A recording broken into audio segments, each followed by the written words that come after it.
Good evening, good evening. Yes बेटा, send me questions. जो question पूछना है बताएं। आज डाउट आ रहा है।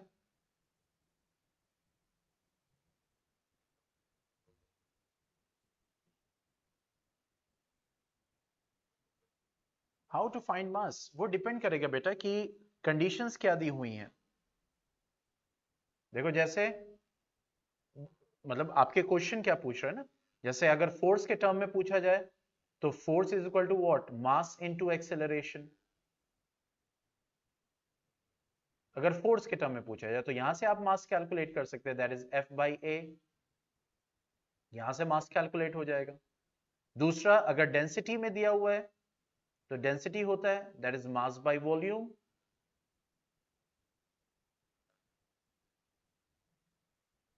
ठीक है, तो मास क्या हो जाएगा, that is density into volume. So it depends कि कंडीशन क्या दी हुई है। अब जैसे अगर काइनेटिक एनर्जी की बात करें तो काइनेटिक एनर्जी क्या होता है, हाफ एम वी स्क्वायर। तो अगर इस कंडीशन से हमें मास निकालना है तो ये हो जाएगा 2 ke अपॉन वी स्क्वायर। समझ रहे हैं? हाँ, अगर वेट दिया हुआ है, वेट के टर्म में अगर हम बात करें तो वेट है दैट इज m इंटू जी। तो यहां से मास निकालना होगा तो हम वेट को क्या करेंगे, g से डिवाइड करेंगे, एक्सेलरेशन ड्यू टू ग्रेविटी से, तब मास निकल के आ जाएगा। तो दैट डिपेंड्स। ठीक है, structure of atoms question number 10। ओ, मैंने इसीलिए कहा था जो क्वेश्चन है वो सेंड कर दीजिएगा। बेटा मैं कहां यहाँ केमिस्ट्री की बुक ढूंढूंगा। क्वेश्चन नंबर 10, अब देखो वही ढूंढने में टाइम लगेगा, इसलिए जो क्वेश्चन है फौरन फोटो खींच के क्रॉप करके भेज दें तो वो उससे टाइम आपका सेव हो जाएगा।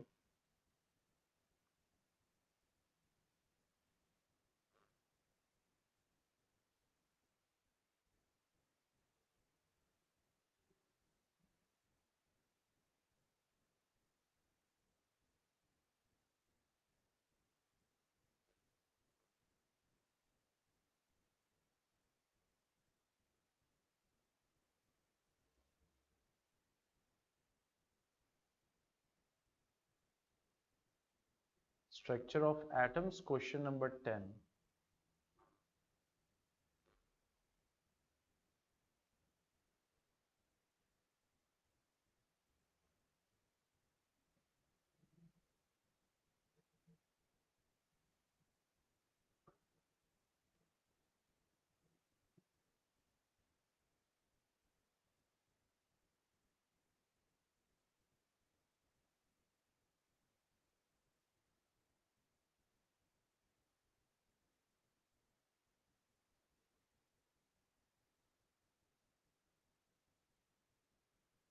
दिस वन,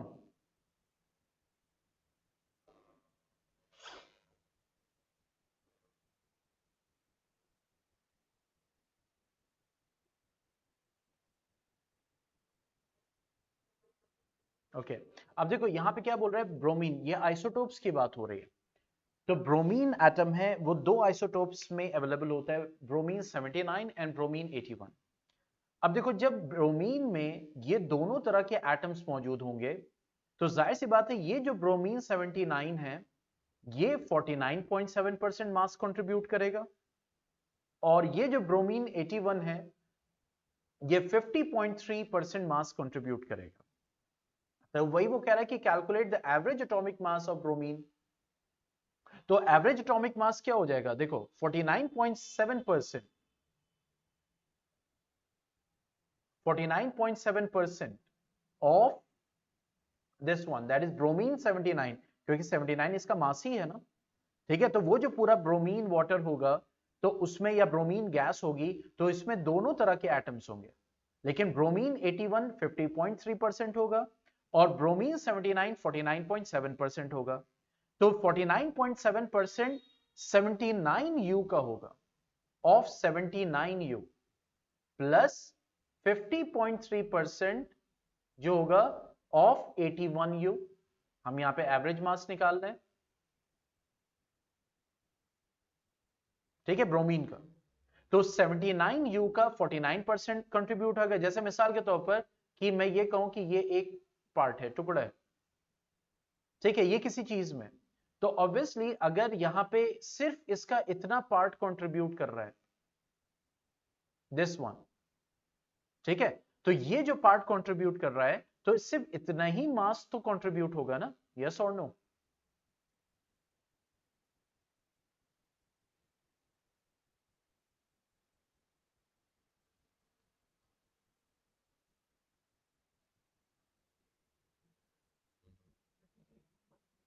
ठीक है, तो इसी तरीके से 79U वाला जो एटम है वो 49.7% है।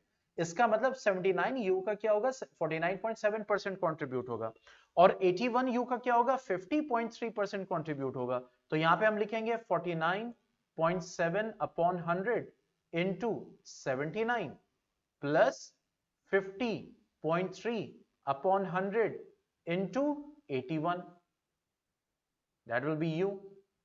ओके, अब यहां पे मैं जल्दी जल्दी कैलकुलेशन कर दूं, तो अब देखो क्या हो जाएगा, 49.7 इंटू 79 कितना आ रहा है, 3926.3 डिवाइडेड बाई 100 प्लस 50.3 इंटू 81, ठीक है, क्या हो जाएगा, 4074.3 अपॉन 100, ठीक है, तो ये हो जाएगा 39.263 plus 40.743, that will B you. Okay, तो अब दोनों क्या हो जाएंगे, 39.263 प्लस 40.743 कितना आ गया, 80.006, अप्रोक्स 80 यू। ठीक है, तो इसका मतलब ब्रोमीन का एवरेज एटॉमिक मास कितना आ जाएगा, इतना हो जाएगा। क्वेश्चन समझ में आ गया?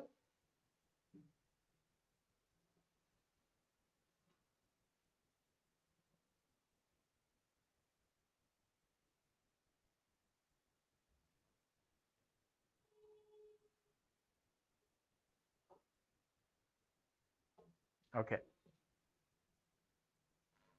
और कोई क्वेश्चन?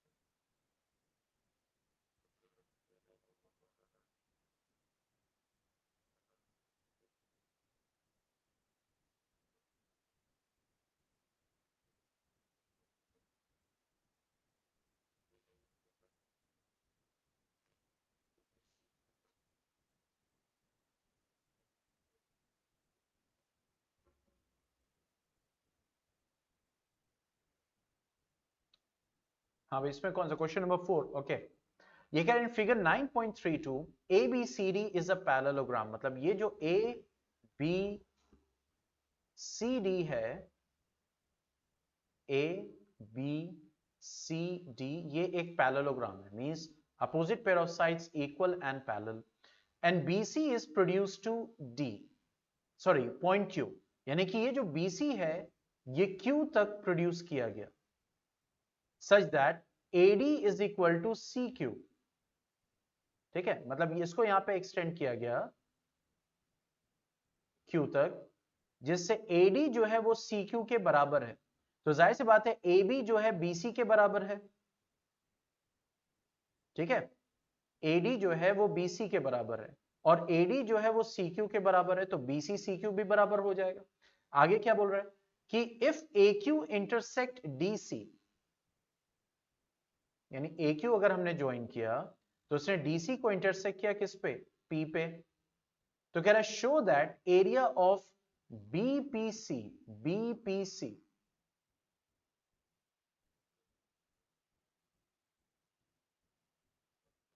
ठीक है is equal to area of DPQ. ये ट्राइंगल्स, इनका एरिया जो है वो इक्वल है, ये हमें शो करना है। ठीक है, और यहां पे हिंट दी हुई है क्या, दैट इज ज्वाइन AC, यानी AC को आप ज्वाइन कीजिए। ठीक है, तो पहले हम समझते हैं कि गिवन क्या है। तो देखो ABCD एक पैरेललोग्राम है। ठीक है, और पैरेललोग्राम का मतलब क्या हो गया, opposite pair of sides parallel equal, angles opposite angles equal होते हैं। दूसरा यहां पे क्या दिया हुआ है कि CQ को एक्सटेंड किया गया, जिससे BC CQ क्या हो गया, ये इक्वल है, जो कि यहां पे दिख रहा है। दिस BC एंड CQ ये भी इक्वल हो गया AD के। ठीक है, अब हमें शो करना है area, we have to show the area. Okay, now अब यहां पे अगर हम AC ज्वाइन कर दें, अगर हम AC ज्वाइन कर दें तो इससे क्या होगा, AC ज्वाइन करने से देखो, जब हम AC ज्वाइन करेंगे तो ये पैरेललोग्राम ABCD जो है, दिस वन,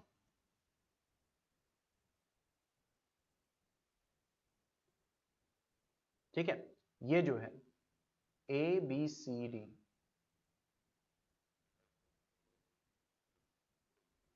ठीक है, दैट इज AC जैसे ही हमने ज्वाइन किया तो अब ये दो ट्राइंगल्स में बढ़ गए, और ये जो दो ट्राइंगल्स हैं ये क्या होंगे, इनका एरिया आपस में क्या होगा, इक्वल होगा।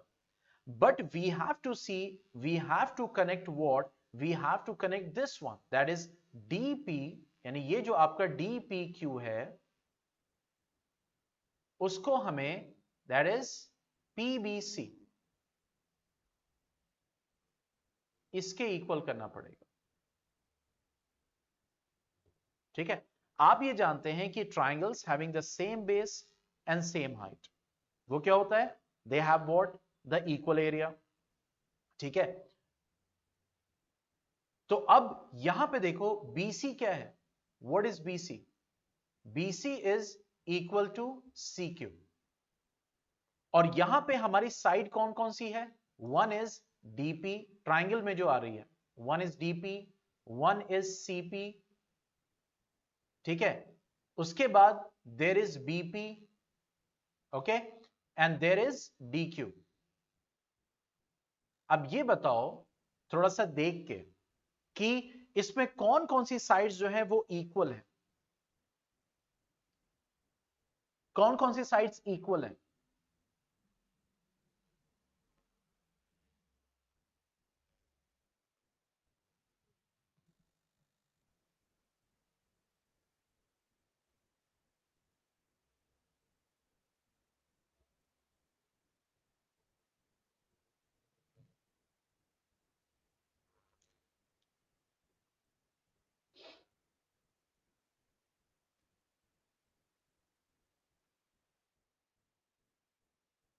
जल्दी बताओ।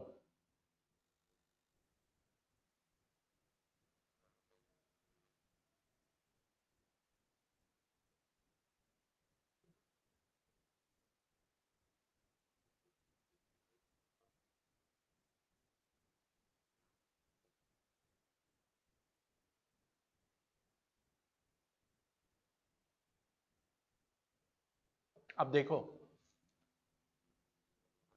ये बताओ कोई भी क्वाड्रिलेटरल जिसके opposite pair of side equal भी हो और पैरेलल भी हो, opposite pair of sides equal and parallel, तो ये बताओ वो पैरेललोग्राम होगा। अगर मैंने इसको ज्वाइन कर दिया तो वो पैरेललोग्राम होगा।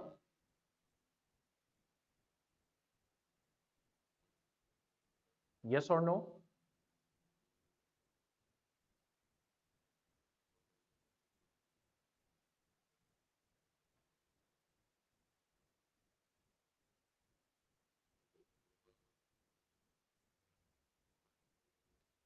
अपोजिट पेयर ऑफ साइड यानी कि एक पेयर ऑफ साइड पैरेलल भी है और इक्वल भी है, तो ये जो क्वाड्रिलेटरल बनेगा ये पैरेललोग्राम होगा कि नहीं होगा,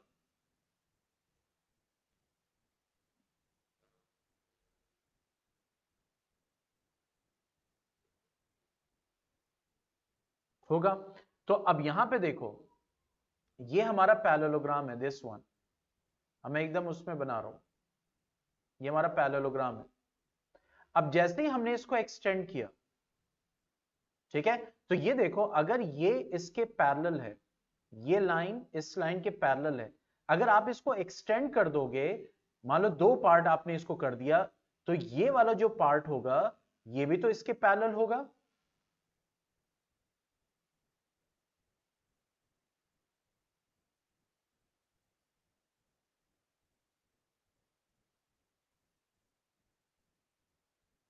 ठीक है, अब देखो गौर से जो बताने की कोशिश कर रहा हूं, ये अब देखो, अब ये हमारा पैरेललोग्राम है, दिस वन, ठीक है, हमने जैसे ही AC ज्वाइन किया तो देखो यहां पे ये पैरेललोग्राम बन गया, क्योंकि देखो ये वाली साइड इसके इक्वल है और ये इसके पैरेलल भी है, और CQ जो है वो AD के इक्वल है, एंड ऑब्वियसली ये लाइन का पार्ट है तो ये पैरेलल भी होगी। तो देखो यहां पे दो पैरेललोग्राम बन गए, ABCD और ACQD, दो पैरेललोग्राम है, इनका सेम बेस है और सेम हाइट है, तो ये दोनों पैरेललोग्राम्स का एरिया क्या होगा, इक्वल होगा।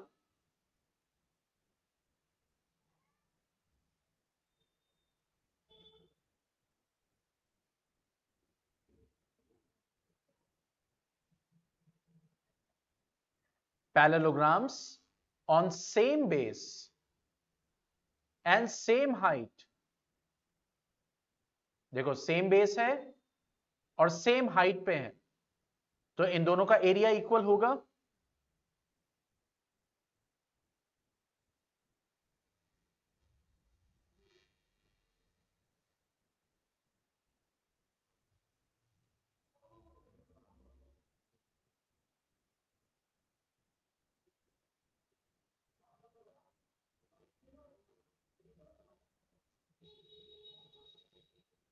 हाँ दिलीप, मिशेल ने पूछा है ना, मिशेल आप जवाब दीजिए बेटा।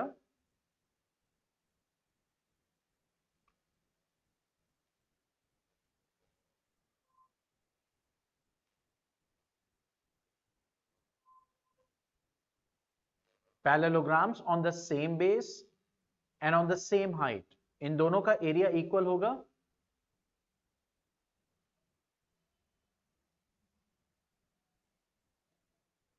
हाँ, तो यहां पे इसका मतलब क्या हो गया, ये जो हमारे दो पैरेललोग्राम्स बन रहे हैं, देखो जो रेड में मैंने किया है, ये दोनों क्या हो गए, सेम बेस सेम हाइट, तो एरिया इनका इक्वल हो गया। अब हमारा फोकस किस पे है, ये दो triangles,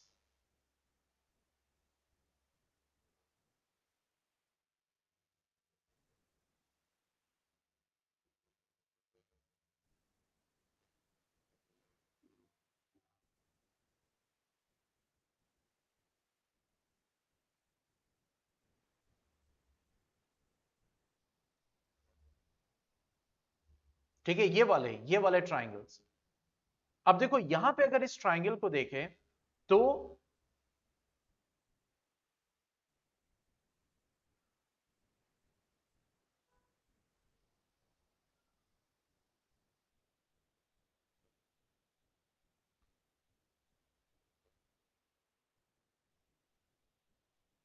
that is A,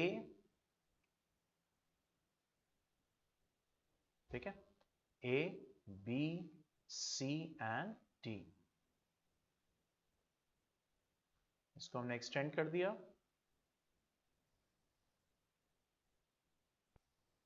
that is CQ, और ये ज्वाइन हो गया DQ, और ये हो गया AC, ठीक है, दिस वन। तो ये हमारे दो पैराग्राम्स हो गए on the same base and same height, ताकि मैं डायग्राम को और इजी करके समझा दूं, ठीक है। फिर BP ज्वाइन था BP,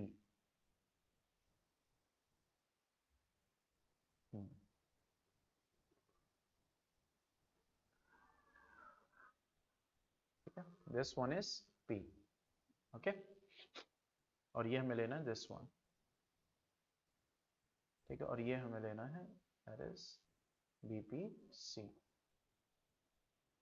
दिस वन, ठीक है। अब देखो एक पैरेललोग्राम में अगर आप देखो तो ये जो दो ट्राइंगल्स होते हैं, ये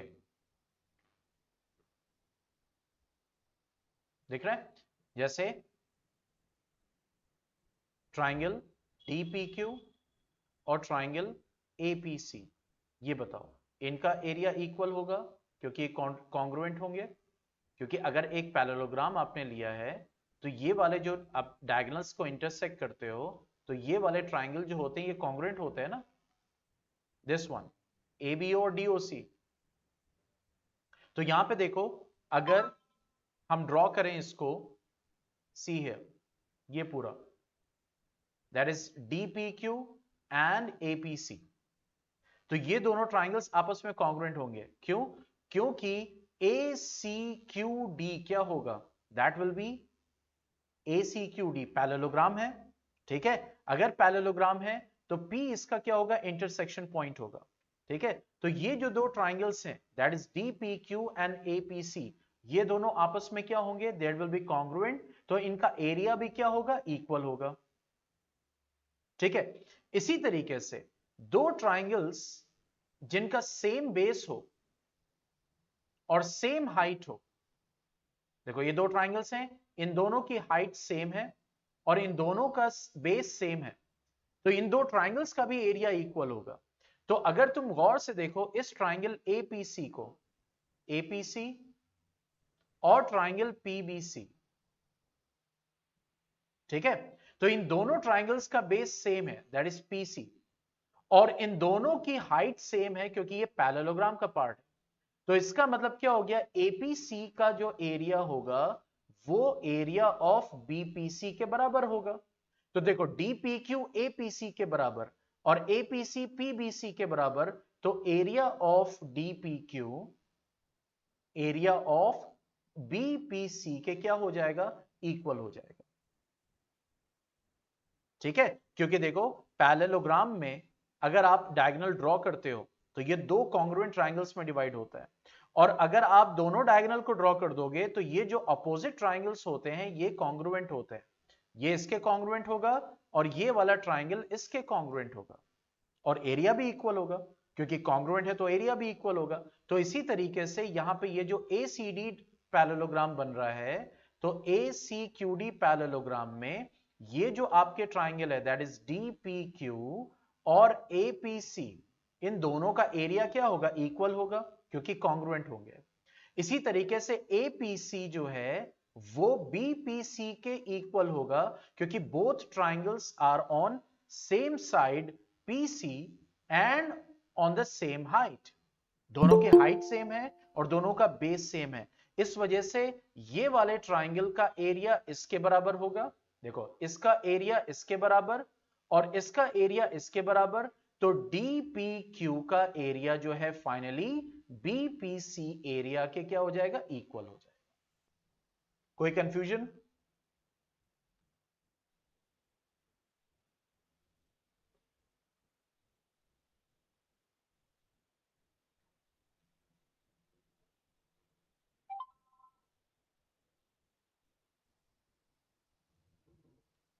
हाँ भाई,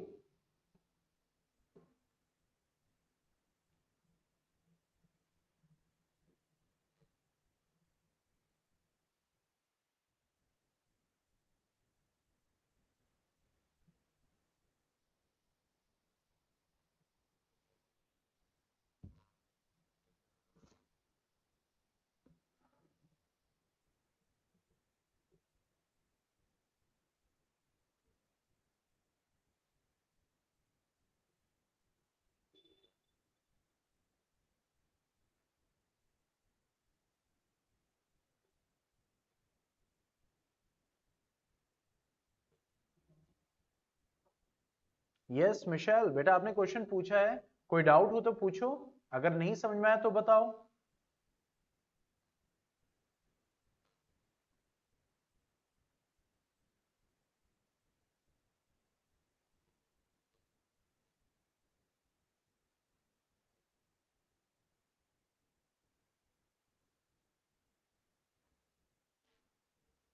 और कोई क्वेश्चन है?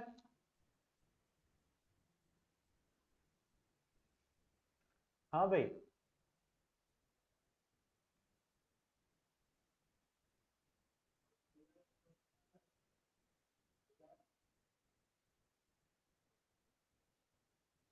अच्छा अच्छा। हाँ बोलो, लाइट जला दो।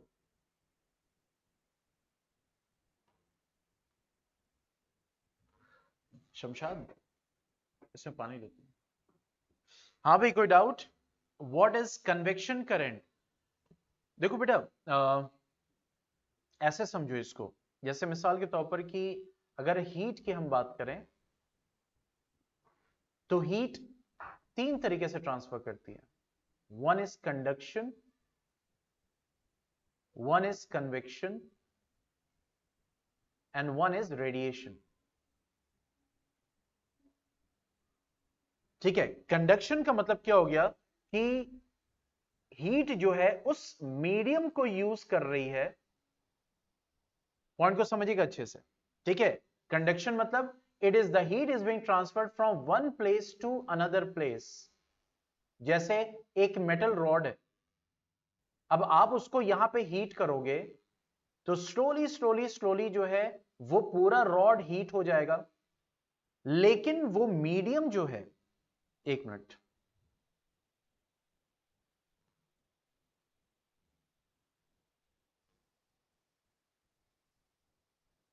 ठीक है, लेकिन वो जो मीडियम है वो नहीं ट्रांसफर करेगा ना। ऐसा तो नहीं होता कि हम हीट करते हैं रॉड को तो रॉड आगे खिसकने लगता है, ऐसा तो नहीं होता। तो when the heat is being transferred from a medium without moving the medium, वो कंडक्शन कहलाता है। ठीक है, कन्वेक्शन जब होता है, जैसे मिसाल के तौर पर आजकल आजकल जो है वो ठंड पड़ रही है, कोल्ड है, लोग हीटर या ब्लोअर यूज करते हैं,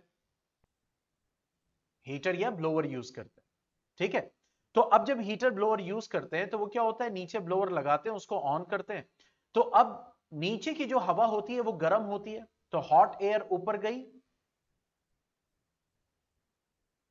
और जो कोल्डर एयर होती है, कोल्ड एयर, वो हैवी होती है, वो नीचे आती है। तो अब देखो ये हीट जो है वो ट्रांसफर कर रही है from one place to another place by moving the medium, medium move कर रहा है। पॉइंट समझ में आया? तो इस तरह की हीटिंग को हम क्या बोलते हैं, कन्वेक्शन कहते हैं। Next, radiation. जैसे सूरज, अब जाहिर सी बात है अगर सन है, सन की रोशनी जो है वो दीवार पे पड़ रही है, वॉल पे, तो अब जब ये फॉल करती है तो when the heat get transferred from one to next without heating the medium, आप दीवार को छुओगे तो दीवार एकदम गर्म होगी, लेकिन वही दीवार के आसपास की जो हवा होगी वो उतनी गर्म नहीं होगी, उसके मुकाबले मींस ना के बराबर। नहीं तो जितनी दीवार गर्म है हम तो खड़े ही नहीं रह पाएंगे अगर हवा भी उतनी गर्म हो जाए। तो उसको हम क्या बोलते हैं, रेडिएशन। ठीक है, तो अब यहां पे जब हम कन्वेक्शन की बात करते हैं, जैसे आजकल हीटर चल रहा है, तो गर्म हवा ऊपर की तरफ जा रही है और ठंडी हवा नीचे बैठ रही है, तो it is creating what, a current. ठीक है, जैसे आपने देखा होगा कि कोई भी चीज जलाते हैं या उसकी ऐश होती है, तो आपने देखा होगा कि अगर वहां पे आग वाग जल रही है तो वो यूं ऊपर उड़ के जाती है, फिर नीचे आती है। कभी नोटिस किया है? जो छोटे छोटे ऐश पार्टिकल्स होते हैं, कार्बन अनबर्न कार्बन पार्टिकल्स होते हैं।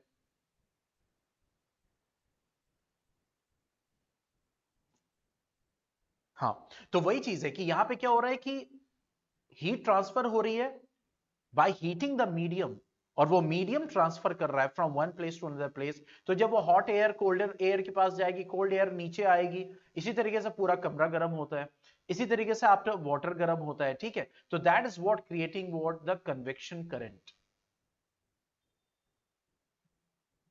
करंट का मतलब देखो बेटा, ये नहीं होता सिर्फ बिजली के झटके, वाटर करंट भी होता है। जैसे एक तरफ से वाटर फ्लो कर रहा है, मतलब एक डायरेक्शन में जा रहा है फ्रॉम ए टू बी, फिर दूसरा जो है फ्रॉम बी टू ए आ रहा है, तो आप देखते हो यहां पे भंवर पैदा हो जाती है। तो basically that is due to water current. ठीक है, देखो एक चीज मैं आपको दिखाता हूं।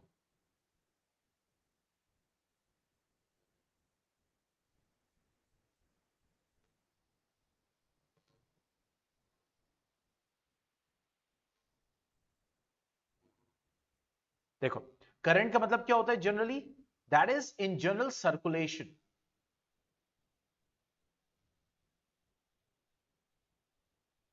ठीक है,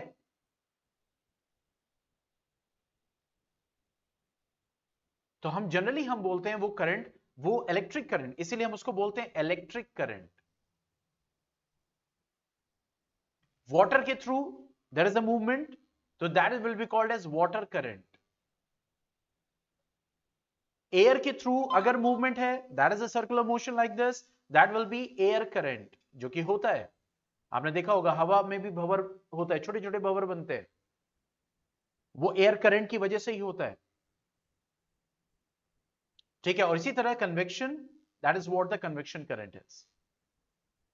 पॉइंट समझ में आया?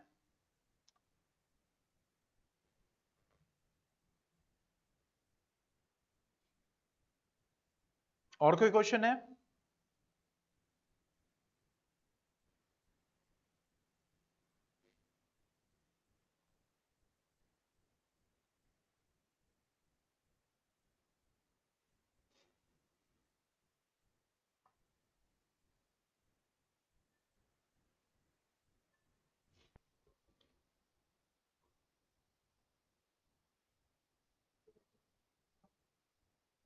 इसको भर दिया? ओके,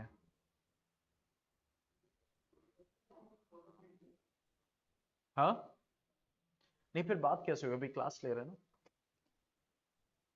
हम्म,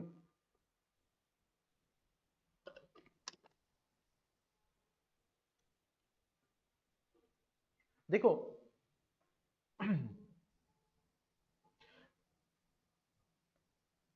देखो होता क्या है, जैसे आपने पूछा यूट्रोफिकेशन,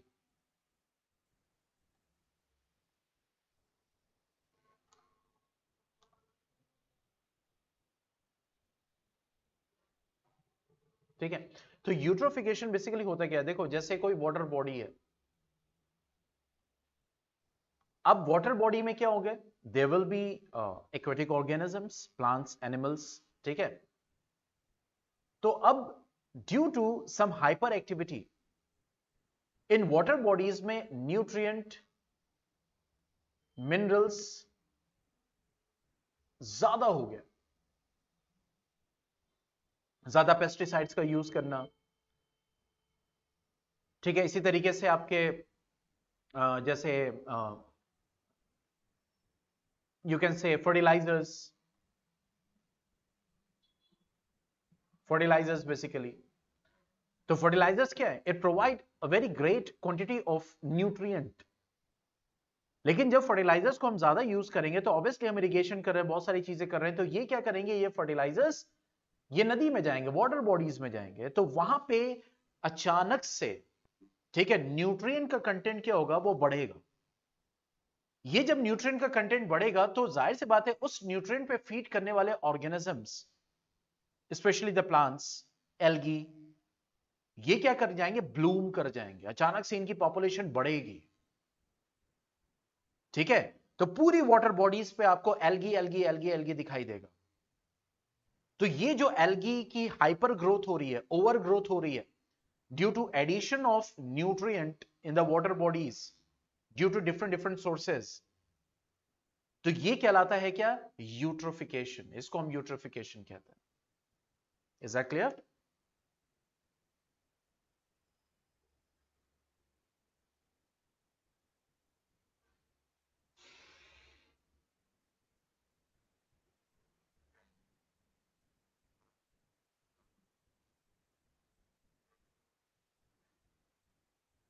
ओके, और कोई क्वेश्चन?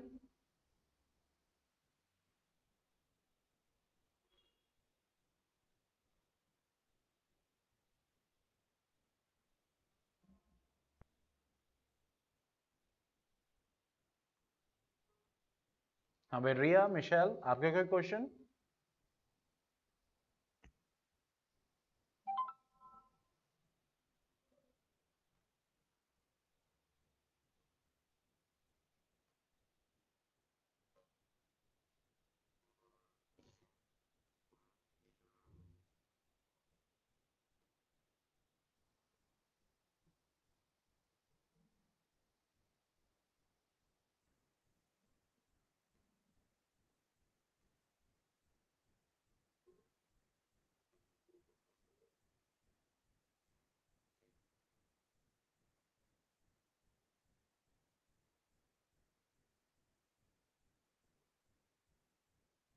ओके चलिए फिर ठीक है। Okay then, stay home, stay safe, good